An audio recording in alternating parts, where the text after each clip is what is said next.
Hindi maikakaila ang malaking bahaging ginagampanan ng mga pribadong institusyon sa pagtaguyod ng mas maunlad na bansa sa pamamagitan ng mga makabago at sustainableng programa na bibigyan ng mas nakararami ng pag-asa at pagkakataon para sa pagbabago. Magandang araw! Ako po si Pinky Webb at ito ang Business Matters, where doing good is good business. Nag-umpisa sa isang hangarin, naging matagumpay ang isang negosyo na nangarap ipakilala ang wine sa kulturang Pinoy at gawin itong bahagi kahit na ng mga simpleng selebrasyon. At sa loob ng 25 years, ang kanyang sipag at dedikasyon ang naging daan para tuluyan itong tumatak sa pusong Pilipino. Sa loob ng 25 taon, matamis na tagumpay ang hatid ng isang Filipino winemaker sa ating local wine industry. Mula sa simpleng pangarap na makagawa ng wine na swak sa panlasang Pilipino, naging bahagi na ang produktong ito ng bawat okasyon, maliit man o malaki.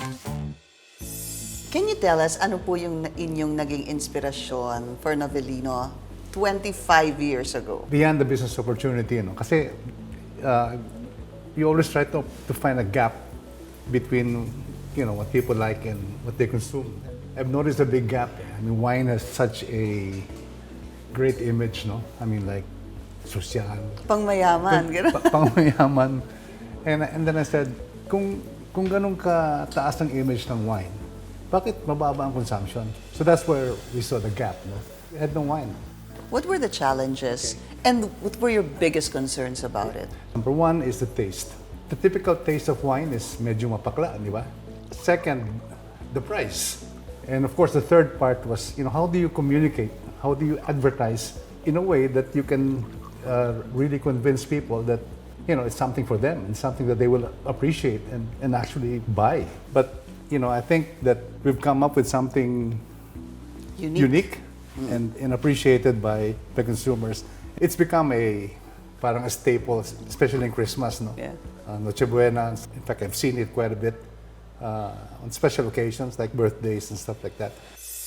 Mula sa unang hakbang na paggawa ng matamis na wine, gaya ng nakasanayan ng mga Pilipino sa iba pa nating mga putahe at inumin, patuloy na lumago ang produktong ito at nakapaglabas ng 17 pang iba't ibang flavors at variants sa loob ng 25 taon.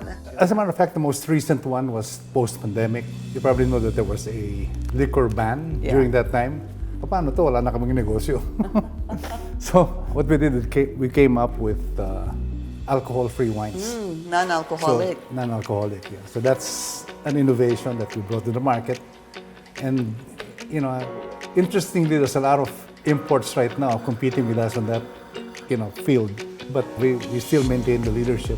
Ang sikreto sa tagumpay na ito, ang natatangi nilang proseso ng pagpigil sa fermentation para hulihin ang tamis ng ubas.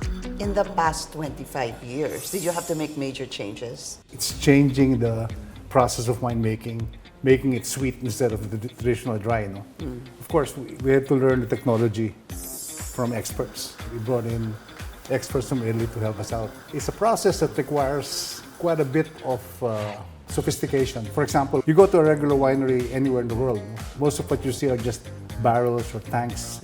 In our case, we have different machines, different equipment that allows fermentation to be arrested at a certain point and keep it at that level. In fact, you might be interested to know that the last part of it is a microfilter. Even bacteria cannot go through anymore. And so that's the last step in making sure that there's no further fermentation.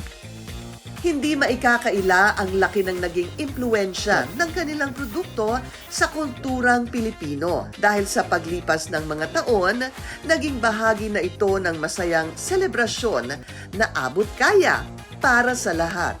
Let's talk about sustainability. How important is sustainability for Novellino? Very important. Well, first of all, part of our energy source is through solar power. But the more important part of our sustainability is the way we do our wastewater management. Actually, it's mainly cocoa peat coconut peat, which is the most unused part of coconut. We use that as a filtration agent to treat our wastewater. Wine has probably among the most toxic waste of any beverage. So if you can imagine treating, wastewater at that level, and successfully, for every 1 kilo of cocoa peat, you can absorb 10 liters of water. No? The next thing is that you can simply evaporate it. You enrich the cocoa peat, it becomes fertilizer. Wow. Para sa founder at utak ng kumpanya na si Nonoy Kimbo, mahalagang nagagampanan nila hindi lamang ang responsibilidad sa pangangalaga ng kalikasan, kundi ang pagpapairal sa mabuting puso na handang umalalay sa kapwa sa pamamagitan ng pagbibigay ng hanap buhay sa maraming Pilipino at pagpapalakas ng mga inisyatibong nakatutulong sa mga lokal na komunidad. So what are your future plans for Novellino? We're inaugurating a new bottling line that will allow us to have triple our current capacity right now. So we're trying to future-proof our business.